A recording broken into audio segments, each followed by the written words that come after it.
is that the way you imagine being able to move kids from those places?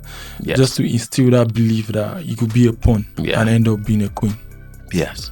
How do you tell kids that don't have the knowing that there's a beautiful life for them?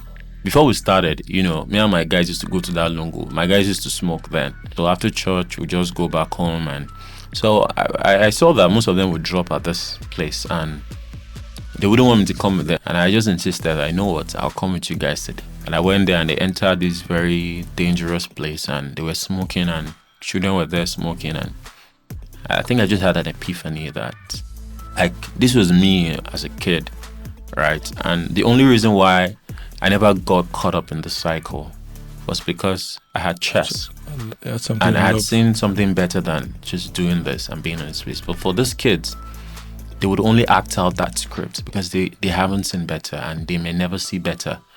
And that is the real consequence of poverty. It completely removes you from systems. So I decided that we're going to do this. I was going to use the talents that I had and I was going to, give it to the kids as a gift. We're more inclined to solve a problem that we have a personal connection to, right? This is why I'm so invested in raising success stories from some of these unlikely places, because when people become successful from nothing, for some reason they have a sense of duty to that same thing, because people have a connection to a problem and they're able to solve it for millions of other people. I found chess and it made me see the world differently, and I just treaded that path. It's been 18 years since then. I found my own path through chess, and now I'm doing the same thing for other children like me. If you are new on this channel and if you're a returning viewer, thank you for sticking with us. It means everything. Help us like, subscribe and share what we do here. We promise you more stories that matter, told by the people themselves. Now, let's get back to the episode.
I found chess and it made me see the world differently.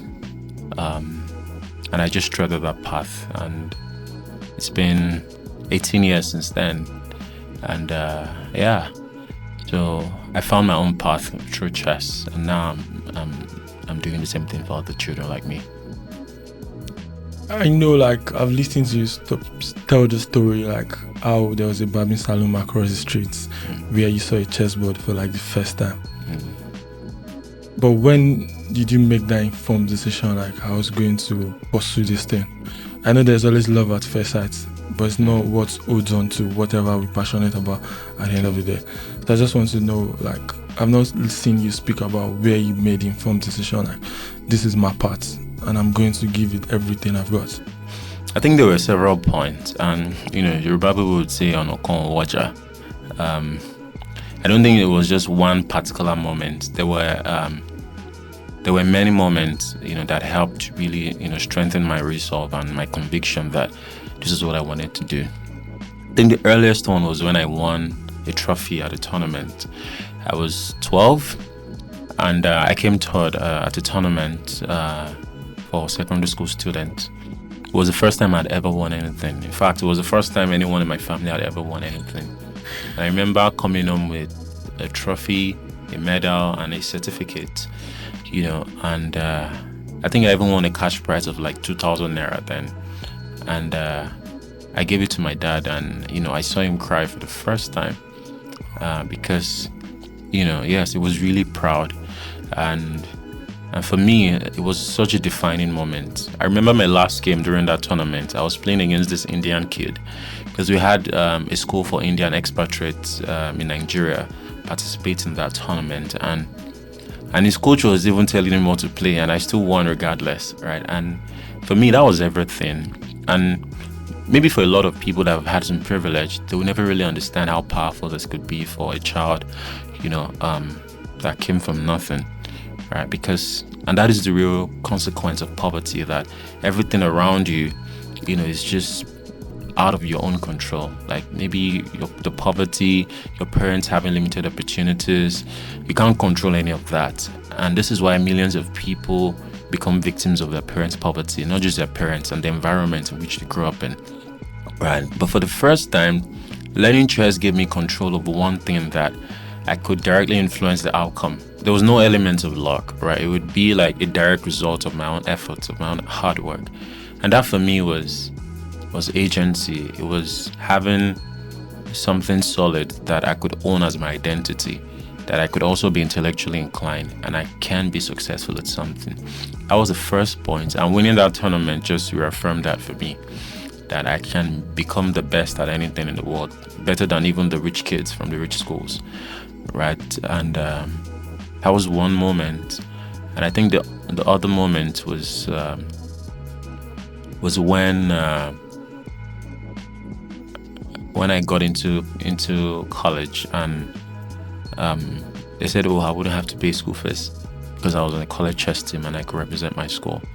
And I think it just made me understand that chess could become a gateway to other opportunities from there. So I think those two things helped me find conviction in playing chess and being successful at it. Yeah, I like the way you use the word conviction. Like you're able to find conviction early, and I feel like that's what your story represents to a lot of us. Like, but at that time when you were growing up, you still used to go back into the lungo in your home world with your guys. Still, I grew up somewhere in Ijegun, Ikotuntu, so I could picture what your environment was like. There's going to be a lot of smoking, a lot of youthful exuberance, different shenanigans. And you knew like the gift of chess to you was personal and everything. But what I'm trying to figure out now is, how did you know, like, all this thing happening here, there's a beautiful world outside of this place for me? Now it's easy for you to see the beauty in existence because you've been almost everywhere.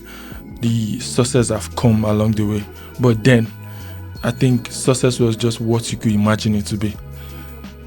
How are you able to hold on to that imagination in those environments? Imagination is such a beautiful thing. I feel like even like technology, it catches up to imagination, right? Imagination is the first real tangible thing that we have before we create anything, before any idea. We imagine it in our minds. Before someone put a plane up in the sky, that was a product of his imagination, right? And imagination, the beauty of it is it isn't necessarily hinged on something you can see or you have experience, right? And it's such a beautiful thing that the mind does, right? And in the context of the question that you asked, it's hard to tell a child from the slums, from poverty, to imagine a world, beyond the confines of their own environments, right? How do you say, have these dreams, do this, we can build tech, you can do something and add value to the financial markets? How do you even say that when their only idea of success is maybe one Egbon Adugbo that did Yahoo and bought Benz or uses an iPhone? That is it, like on the streets. Yes. That is that's how success is defined, right?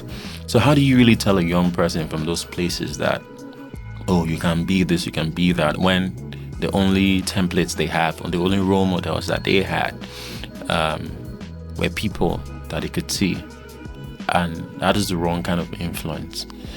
For me, of course, I was a bit lucky because I grew up around a lot of that influence as well, right? And luck for me was through chess.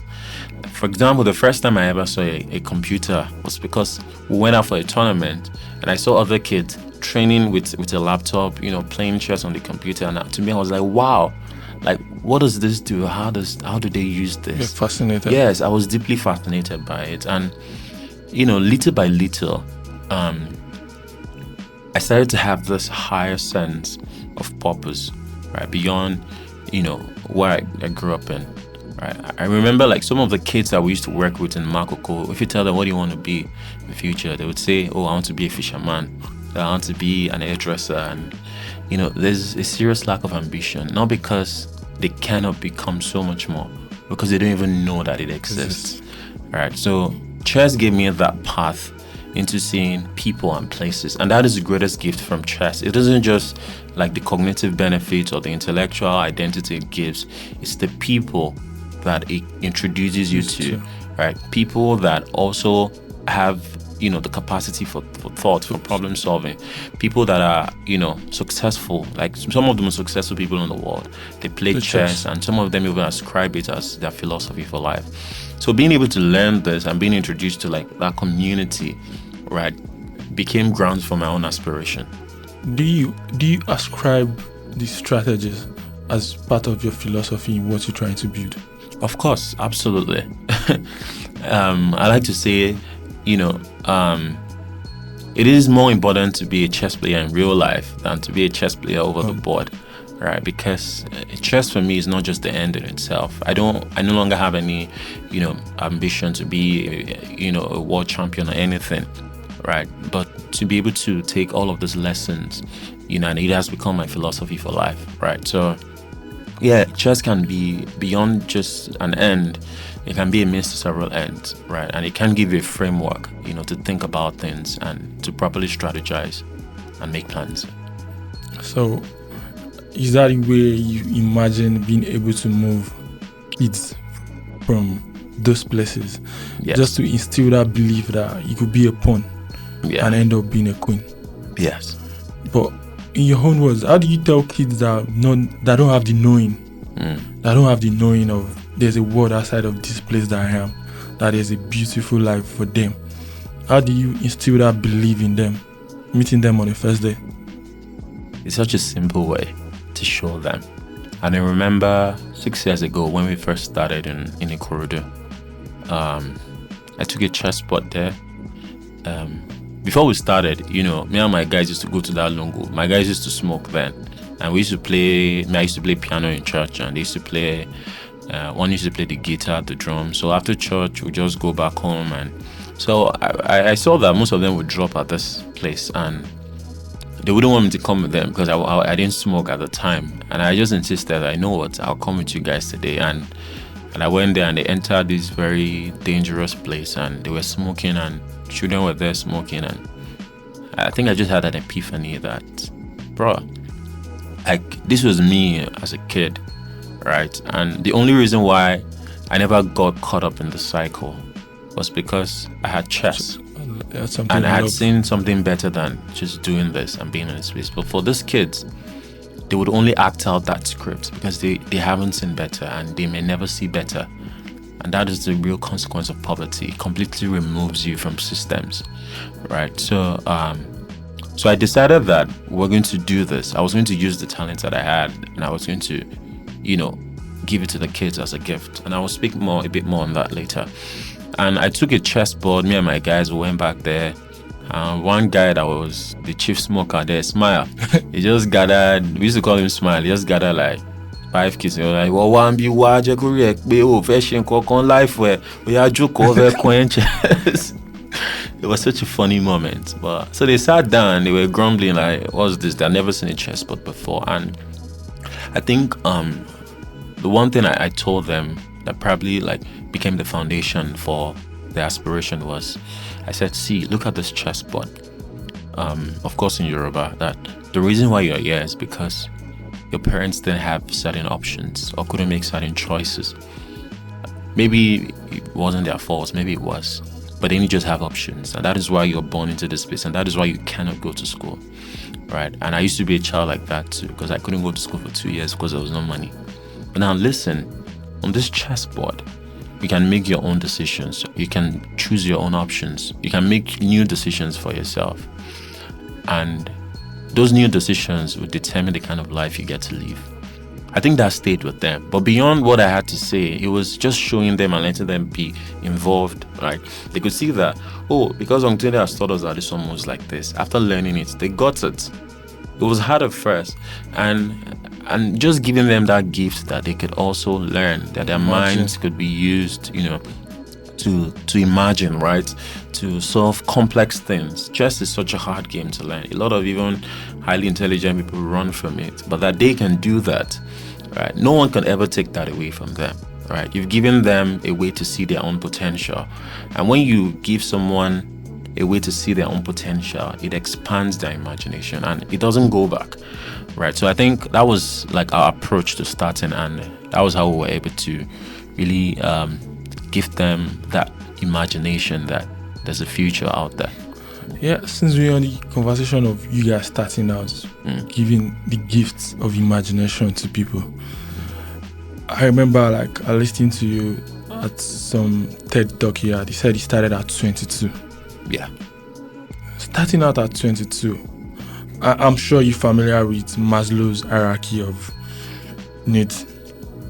What was running through your mind? I just want to know, like, where were you at on the hierarchy? Let's look at the hierarchy first. Where were you at?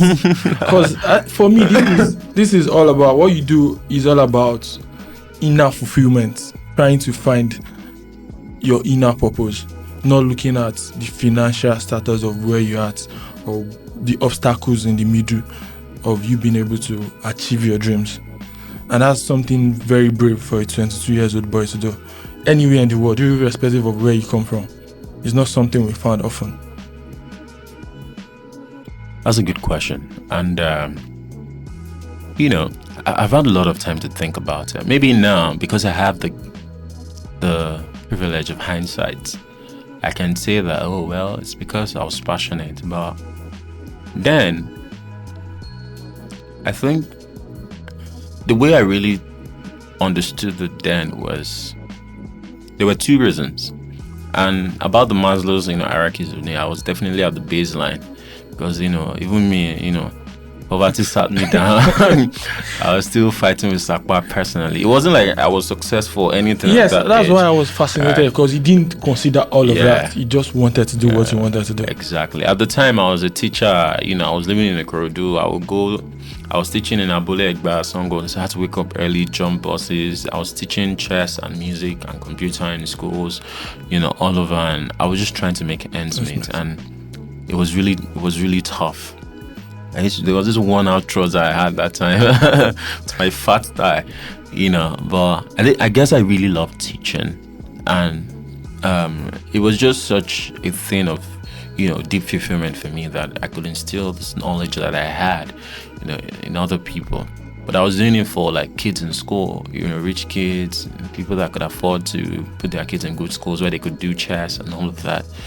But at some point, it occurred to me that maybe the real children, the real people that really need this are the ones that cannot make it to places like this. And again, it reflects and it is intricately linked to my own personal journey.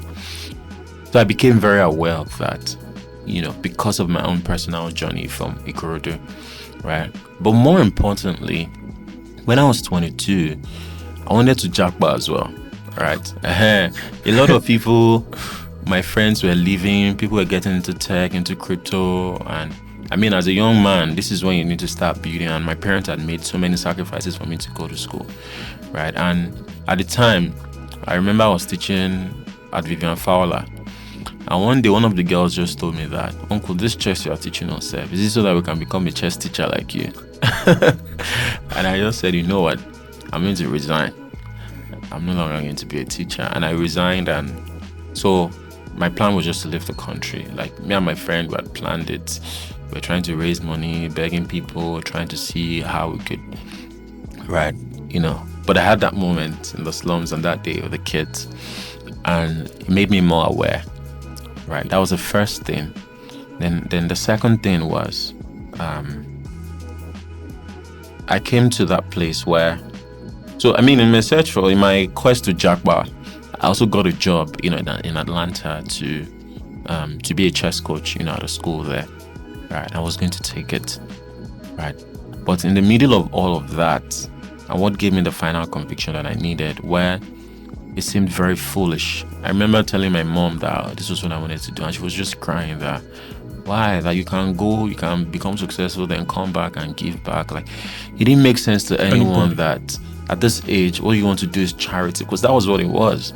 You were not going to get any financial reward, and there was no way to understand what success would look like, down the line, right? But I still went ahead with it because I had faith in the idea, and that's the beauty of youth. You have all of this energy, you have all of this strength, and you know that next, what you do in your 20s, right, will lay the foundation for the rest of your life.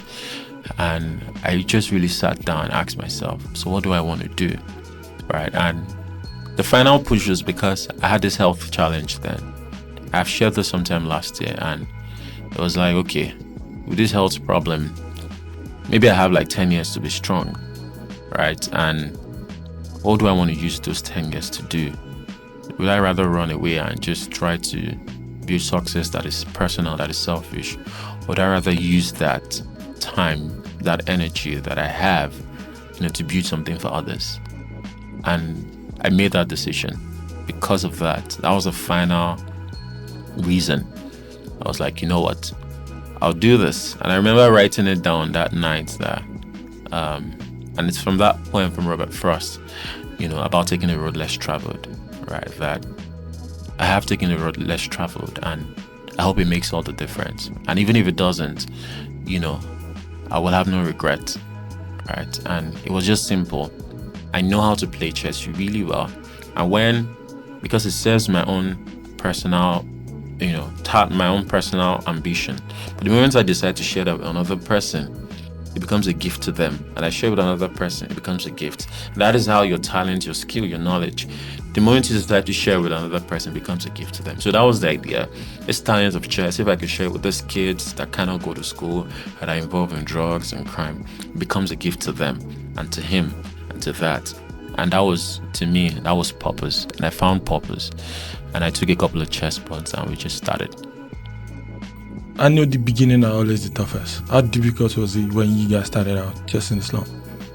Yeah, it was really hard, of course, because with time you see that it is not enough to have good intentions. And if you want to change the world, you need to be able to pay for it with money, with your time, with your resource. I still kept my regular job. After resigning chess in schools, after Sakpa really held me down, I had to start again. And so I was juggling it. So it was like a modern day Robin Hood story. I would teach the rich kids during the week from Monday to Friday in schools. Then on Saturdays and Sundays, I'll go to the slums and teach the kids there for free. Yeah. Of course, the little money I made, I would use it to just give them food, after training. I remember some of the kids would always walk up to me, Uncle Tunde, I've not eaten since yesterday. Uncle Tunde, I don't have slippers. And I'm like, I can't solve these problems for you guys because I have the same problems, right? And it was really hard because I wanted to do one thing, which was to use chess as a way to change their mindset and give them an intellectual identity, and more importantly, have new aspirations that transcended their community or what they could see. But then they had other problems, you know. They couldn't eat, you know, they didn't have clean water, they couldn't go to school, and that was where it became really hard for me because I couldn't mentally disconnect, you know, from the struggles of these kids because I had known them. I now know them. I've seen so much of their potential, right? And so it was really hard. It was really hard, and we didn't have any money. Me and my friends would always contribute money together. You know, shout out to them, Demola, Samuel, Bukola, B, every single person, this latter. And yeah, but we just kept doing it because at the end of the day, we didn't have to pay anyone. And this was something I knew very well. So we were just teaching the kids every weekend for the next 3 years with nothing. So yeah. Since we're talking about just the power of just giving, the power of giving some more, makes me remember your write-up sometimes last year when you said there are decades when nothing happened. And there are weeks where decades happen. So I want to be like, what was success? How was success looking like to you in the middle of all those struggles, all those decades when nothing was happening? That's another really good question because someone asked me yesterday on Twitter that, were you ever afraid of success? And I said no, because I didn't even know what success looked like, right? So there was no template, especially for the path that I chose. And like, who would care about chess? Why should anyone care about chess, right? Because when I told people what I was doing, it'd be like children in slums and poverty, because chess is an elite game, right? Like, don't they need food first? How is chess going to help them? And I'm like, you don't get it, but maybe someday you will, right? So, of course, like, there was no way to be afraid of success because I didn't even know that there was any kind of success that existed. Or is it that you become famous for playing chess, or for teaching chess, or for doing charity? Like, a lot of people do charity. And you know, but you know, like you said at the beginning, and it was what I shared with the guy, that the beautiful thing about taking the road less traveled, doing something against the grain, something that is quite unpopular, something that is novel, is you get to define your own success, right? And by doing that, you blaze a new trail for others. And that was exactly what I did. We defined success based on this single metric, that we can take this child called Livinus from the village that doesn't speak English. We can help him by empowering him with a skill. I'm just taking him from 0 to 1, right? And that was how I found validation, like in the work that we were doing. I remember there was one session we had, and one of the kids just will analyze, and he just said, prophylaxis. Uncle, you need to play a prophylactic move, yeah? And I just looked at him that, how did you know that? What does prophylaxis mean? Like, Uncle, you were the one that told us now. Yeah. So what does it mean? It's a preventive measure against something. And that was a moment for me, and that was success. It was, we're taking the kids from 0 to 1.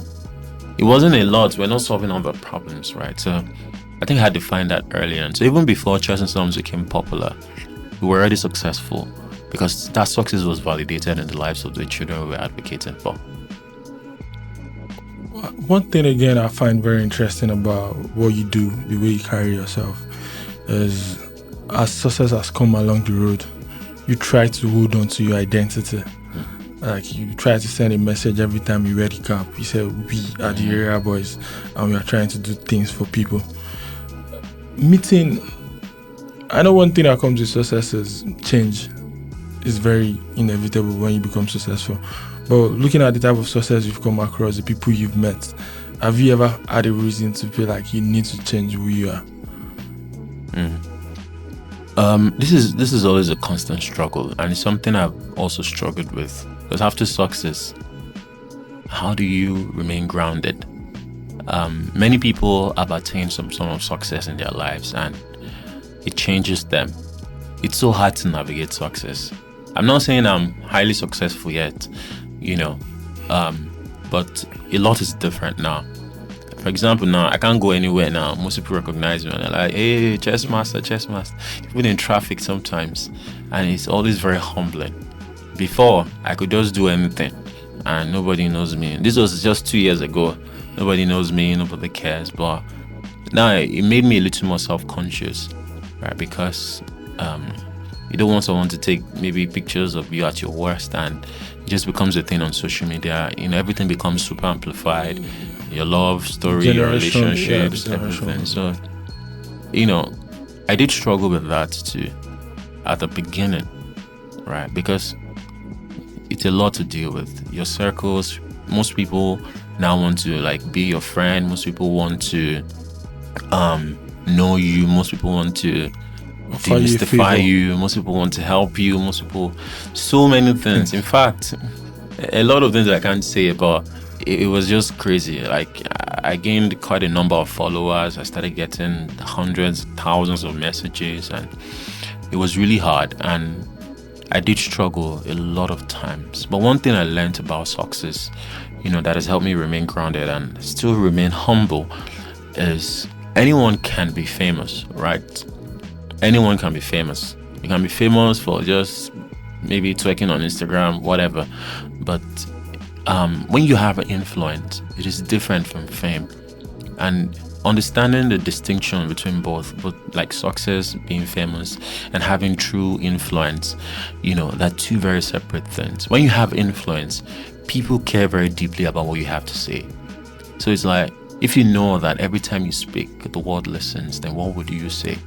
So you have to be a bit more measured about the things that you say and how you want to wield that influence, right? And I think that has helped me to stay grounded, to know that what I have now is not just success, it is influence, right? And the only thing to do with influence is to use it to inspire people, right? It's to use it because that is the highest form of self, to inspire.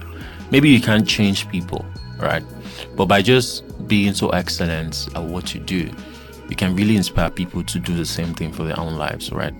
And that was how I understood success, that through my influence, I could impact others by just doing my own thing, right? And I mean, with that, it just became so easy, right? So I still do my own thing, tell me old friends I have, and, by the end of the day, people always put you on the pedestal, but just stay grounded and use your influence for good.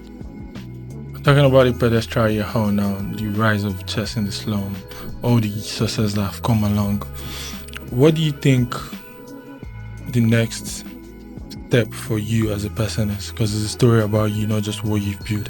What do you think the next step for you as a person is supposed to be to continue the success chess in the slum I've been able to attract over the last couple of years? So we have this philosophy at Chess in Slums that every day is day one. So we treat every single day as like the first day of the rest of our lives, right? This is the first day that we started this thing, and we're so excited and passionate, and we're so delusional, and we're going to maintain that delusion every day. Last year was really tough for me. I had a major surgery and I was bedridden for like months. I couldn't do anything. Are you feeling? Yeah, I'm a lot better now. Right, so it gave me a lot of time to just reflect on, what the future should be like, right? You've already lost that surprise factor. The first wonder of, wow, what is this thing? Wow, we had that moment, like, wow, chess and slums, but now, it's already like a bit of a household name, right? And so how do you now build on that? Like, how do you continue to reinvent yourself? Because there's no, I was this, I did this. You have to, every day you have to prove yourself again, right? And I think for Chess and Slums, we're very intentional and deliberate about everything we do. Of course, our mission is to reach 1 million children across slums in Africa. There are different ways to do that. There are different systems you need to put in place. And it really does go like this. The problem, the solution you're preferring, the insights that you gain from it, and the systems you now put in place to codify that, then scale it up to other places. So that is what we're trying to do now, to scale our impact to more children, to more communities. We're going to the north. Of course, we already have centers in like 10 African countries. So I was doing a lot of traveling last year before my surgery. Congratulations. And Yeah, and the major thing we're doing this year really is to build our own innovation hub. So we're already even looking for property, trying to do all of that. We need a central convergence point, where we could really train and raise the new generation of intellectuals. So we have big plans, a lot of big plans, and maybe, just maybe, would be so integral to solving the problem for out of school children, other street kids, and just give them a new beginning in education. But I'm sure this was not the idea when you started out. Of course not. It's beautiful to see how everything have come together, how it has really impacted us, even people like me that are no longer in the slum, how it has impacted the way we see things. What you do is very beautiful, and thank you for sharing that, for sharing a bit of you with us. And since we're talking about you having to do a lot of travel, you having a lot of gift of hindsight to look back at, sharing so much of yourself with the world, I like to ask, in the middle of all this, what do you keep for yourself? What do you keep for yourself? Because if you look at the money that comes with this thing, it's always a minefield, because you have to tread carefully. Because when it's an NGO, people will always have an idea. People who are always quick to say something is the kind of society we live in. But I'm not talking about the money aspect right now. I'm talking about what all this gives to you as a person. What do you keep for yourself? Okay, so that's another really good question, because I had this conversation with my mentor recently. All this success, all this, what are you doing for yourself, Tunde? And I'm like, do I really need to do anything for myself? I remember at my speech at Oxford University, one of my ogas came, was like, oh, Tunde, you need to make money, all this thing. Are you making money? And I just did laugh that. It is well, because I also want nice things, I want to drive a nice car, I want to do all these things for myself, and but 5 years ago, I made a decision to forgo all those things, right? And I want success. I want success for the children that I serve, right? And that would always be the yardstick. And for me, that would always be enough, right? I'm going to build solutions. And hopefully, over the next few years, I'm also going to build personal businesses. I build up my own brand. And this is the first time I'm actually sharing this. But this year, I'm launching a company that will, offer for both, products and service spectrum. Chess tutoring services, chess educational services, chess boards, luxury chess sets, right, for a global market, of course, right? So I'm doing a lot of that this year. Trying to put myself a bit more out there. I was always scared that this one I've spent the last 6 years of my life doing one thing. It's so scary to dabble into other things, but I'm just slowly exploring that. But chess and slums would always be, the first thing for me as my purpose, right? I feel with time, everything else will become clearer. Okay, I hope there's a waiting list so I can join for the chessboard. So, yeah. Since we are on the conversation of how you've done only this thing for the longest time, and you're scared of dabbling into other things, but I think you've done things people don't see often. Like last week, you played against 10 people simultaneously. My phone has been buzzing all day. Yes, that's crazy in itself. And I mean, from my findings, there was a math professor. One of your opponents was a math professor. Yeah, of course. It was a wide range of people. The only decision scientist at Google, somebody that builds AI. It was the DLD conference. It's a gathering of some of the most intelligent people in the world. Yeah, congratulations on speaking there, because I know some of the most successful billionaires have shared the same stage. I think that's huge on itself, and I pray God takes you to more greater place. So walk me through playing against 10 people. I've not managed to beat one person. Funny thing is, I've actually never done this before. Maybe the highest number I've played against is 3 people. I've never done 10 people before. But for some reason, when I was like speaking to the organizers and we're like trying to like figure out ideas while I'm at the conference after my speech to also support, our cause. It was like, would you play against people at the event? I'm like, sure. It was like 10 people. I'm like, that's a lot. It was not like, so every table would be seated for €1,000. Like, so anybody that wants to play against me would have to pay €1,000 to get in the game. So I was like, okay, so if 10 people play, that's €10,000. I'm like, yes, I'll play. So that was the motivation, really. I was like, I'm sure the kids, I need to... Will you do that in Lagos or Africa for us to come to? Yeah, we'll see. A lot of people have reached out, but we'll see how that goes. So I was like, so 10 people is 10K. Yeah, let's do it then. I don't know if I'll win, but I'll give it my best. And so at the conference, the people came and we played. A lot of the games were really tough. I think I was lucky in like 2 games, but again, a good player is always lucky. And I won, and I got a standing ovation because people actually stayed. You deserve that. Yeah, and they were watching, and Abatwigwe, CEO of Access Bank too, was there watching, and he came to meet me, and we had such a great conversation, about it, and I posted it on my social media yesterday, and it really went viral, and everyone has been saying, "Oh, how did you do this? How did you do that? How did you do this?" To me, it doesn't as fascinating anymore, because all my life has been in preparation for moments like this. I've spent years reading chess books. I've spent years practicing, right? So I always knew what I could do, right?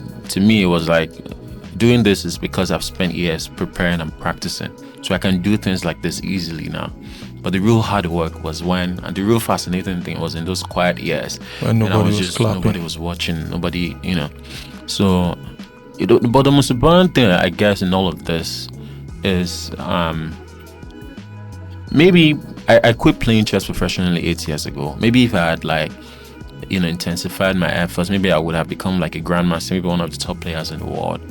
But at that point, I made a decision to instead use that skill and talent that I have and to share it with others as a gift. And I think every young person should also embody just this way to see life, that those things that we can do really well, those things that comes easy to us, right? Those things that you're a good storyteller, you're a good writer, you're funny, you can do tech, you can write code. Those things, when you discover yourself, right, you learn those things and they serve, your own personal interest. But the greatest essence of our humanity is being able to share that with another person. Is being able to leave the best part of yourself, your own skills, your abilities with someone else. That is how you can truly, truly change the world, right? If I had become a professional chess player and play 100 people, and I wouldn't have had the same kind of success that I have now by just teaching children chess. So you see how both parallels, right? I could have taken this path. So people are now surprised that I'm this good of a chess player, right? But then I've always been a good chess player, but most people don't know that about me because I've chosen to do what is more important, which is share that. And that is the greatest lesson for all of us and for every young person. If you're great at something, share it to others. Find a way to do that, right? And you find true fulfillment in it. This has to be one of the most inspiring conversations I've had, seated with someone. So now, you've been able to find your purpose early. You've been able to inspire us early. You've been able to create all these things you've been able to create for us to look at and understand what humanity is purely about. And you're deciding the bottom of my joy is if I'm able to take one child to a different place entirely. Do you think that takes away from you as a person? That's one thing. No, definitely not. That's it. No, it takes absolutely nothing. It is hard. Don't get me wrong. It is hard. The moment you decide to do good in the world, you're pushing against the way the world is designed. The world does not love heroes. Right? All this well done today, God bless you today. One day I'm going to say something people don't like, and those people will turn against you very rapidly. Right? So there's no hero and all of that. It's good, right? The well done is good. It feels good. right? Because you feel seen, you feel heard, that your idea has an impact in the world. But then you must never let that become what validates the work that you do. The only thing that must validate what you do or what you care about is love. You need to have deep love for what you do. And when you do that, nothing could ever be taken away from you. Since we're talking about people turning against you, we're in that conversation. How do you handle people on Twitter? I think there was a time someone said you planted a kid and won in Ikorodu in Oshodi. Did you remember that time? Yeah. How do you deal with all those negativity that continuously try to undermine the work you do? It's so funny because I just saw something on Maryland last year. There's a group of people that think that I still planted the boys at Oshodi or Maryland. Yes, that's kind of crazy when I saw it. Yeah, it's so crazy, but to me, it's even flattering because, yeah, it does seem so extraordinary that no one could ever fathom that children from Oshodi and that bridge, could become like this, right? That's why they would think that I planted them there, right? But then you go to Oshodi and that bridge today, you see a lot of children there, and that has always been the case for years, right? So criticism is something that you'd have to learn to deal with at some point. Well, constructive criticism, there's some that is just outrightly destructive, and best thing is just to block them out, right? And don't let their opinions interfere with your journey or your thoughts. It's always hard because you think, oh, I have good intentions to do this. Maybe the way I go about it might not be the right thing, or maybe it might not be too refined, but social media doesn't give you that grace, right? And that's why I always tell every young person, don't be in a hurry to seek spotlight, because the moment you get to spotlight moments, everything you do is 10 times amplified, and you're not allowed the liberty to make mistakes and learn anymore.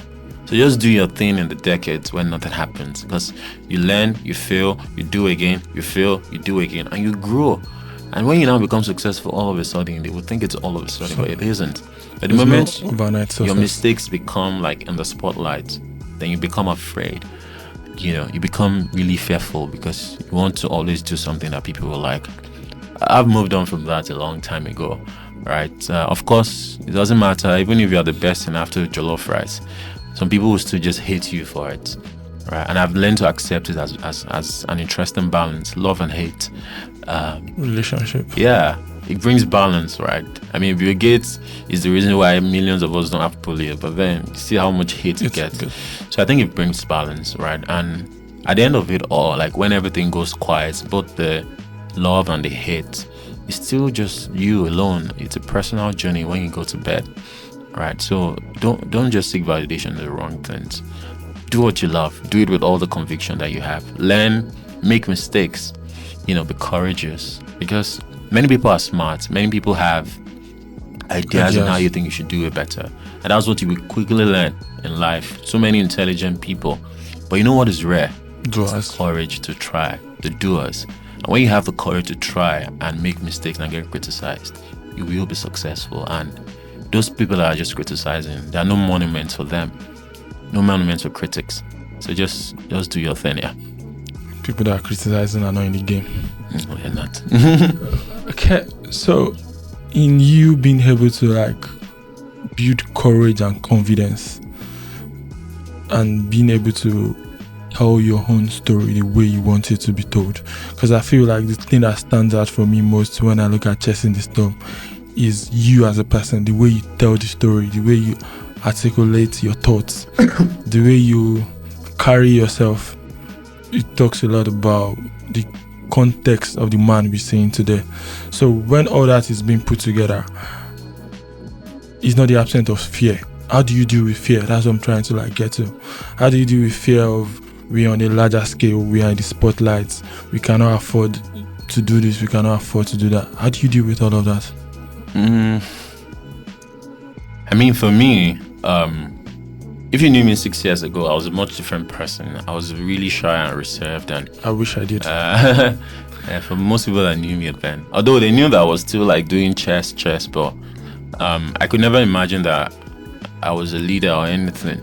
I was always the guy that wanted to stay at the back of the class, not contribute to anything, not even do any of that. But all of a sudden I started this thing that required that I be like a charismatic leader, and I be like courageous to try new things, right? And of course, like even like the storytelling, I'd never written anything before. Like I've start learning to write about what I do and to be able to share that with others, right? But that's the beauty.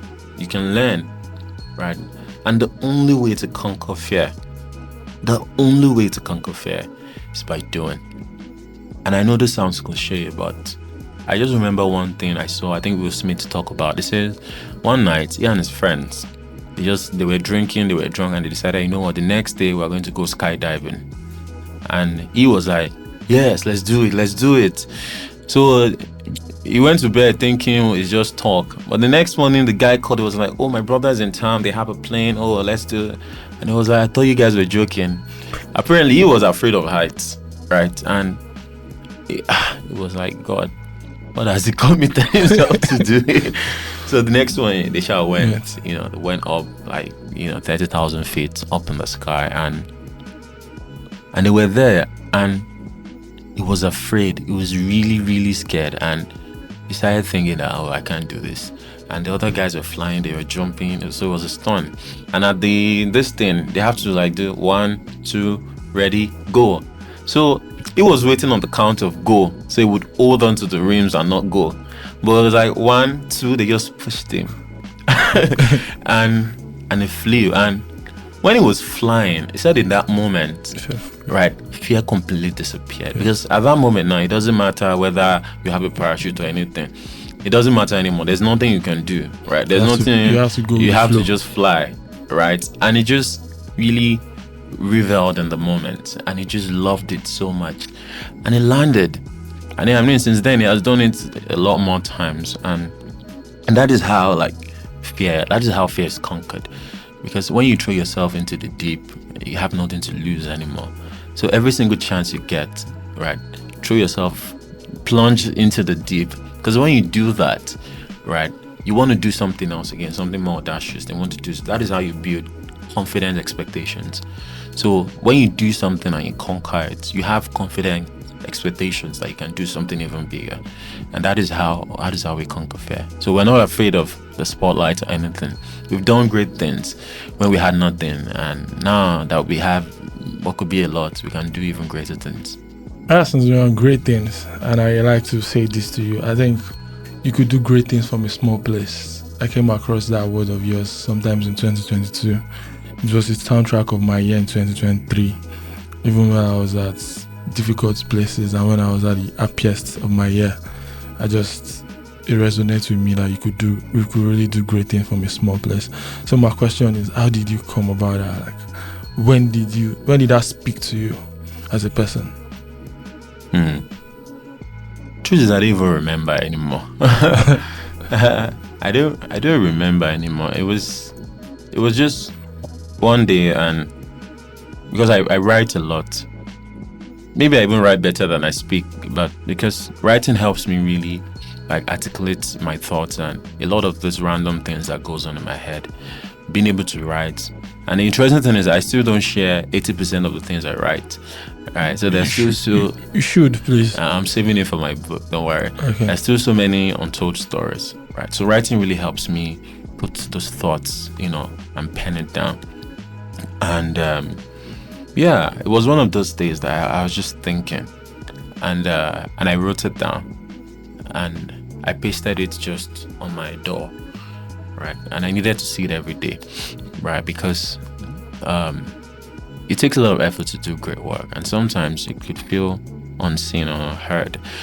A lot of young people have to go through that. They're doing this thing that really does matter to them, but nobody, maybe you post it and you get just 2 likes, you get just 1 like, and it just feels like, oh, nobody cares. But then all great things emerge from small places. You need to really come to that place of deep conviction that everything you do matters to the world, no matter how small it is. You must act like it matters to the world, because when you do that and you do it diligently in a small place, those things will announce you, in much greater places. So I came to that realization and I wrote it down and I just put it on my bio, and it has been there ever since then. And I mean, now most people say it and they quote it, and they've personalized it, right? And it has helped a lot of people. Someone got into Harvard recently and sent me a message that it was because of what you wrote one time, and that feels good to hear that, right? Yes, I think you saying this. My sister went to Glasgow. I remember in 2022 when we were looking for the scholarship, because there was no way we could avoid a master in law in Glasgow outrightly. So we were searching for scholarship. I remember we were in Ijegu in my mom's place. I think about 2021, and it was your barrier. I said to her, look where we at. We could do great things from a small place. She graduated earlier, sometimes late last year.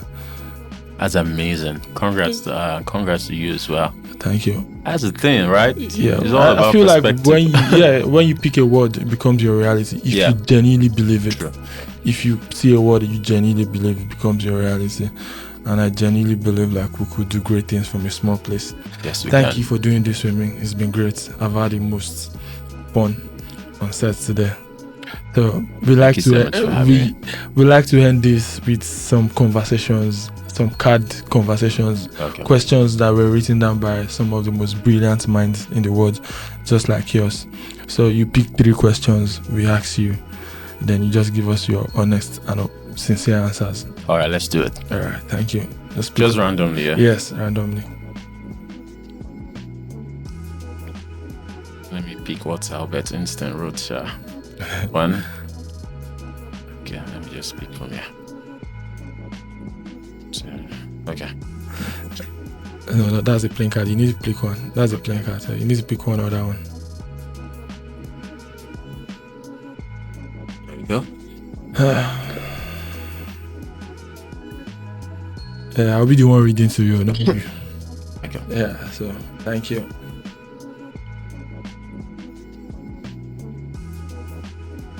Yeah, this is quite interesting. It says you have one last piece of work to do. What is that piece of work and why?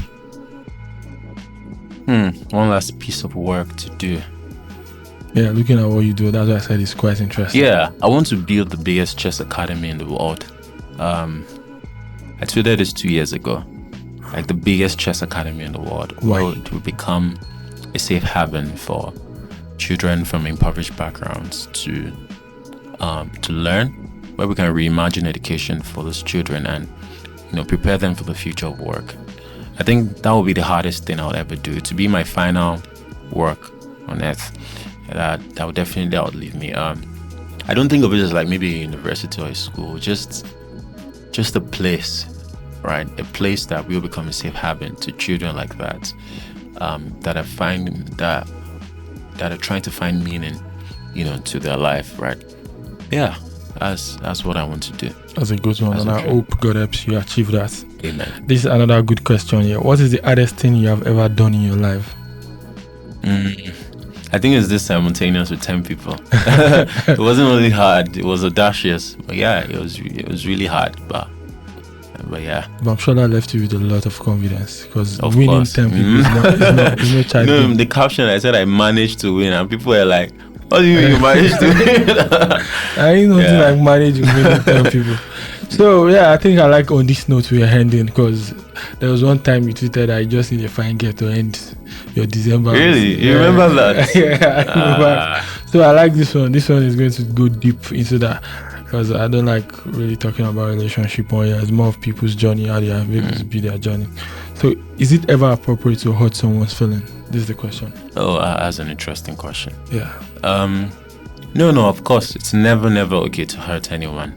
And I mean, we Yoruba boys already have a reputation. Actually, if you're whining, feel like we me. good looking, man. So I mean, they already assume that this one is a heartbreaker. But I mean, it's never okay to hurt anyone. I mean, it's hard sometimes to navigate like relationships, life, just life, because consequences, actions. You're one person, you've had this kind of like upbringing, and you're meeting another person, and you guys have to bring your lives together and create meaning out of that. Relationships are some of the hardest things, right? They define you and they change you. They bring out the best in you and the worst in you at the same time, right? So, but you must always remember to treat people with kindness.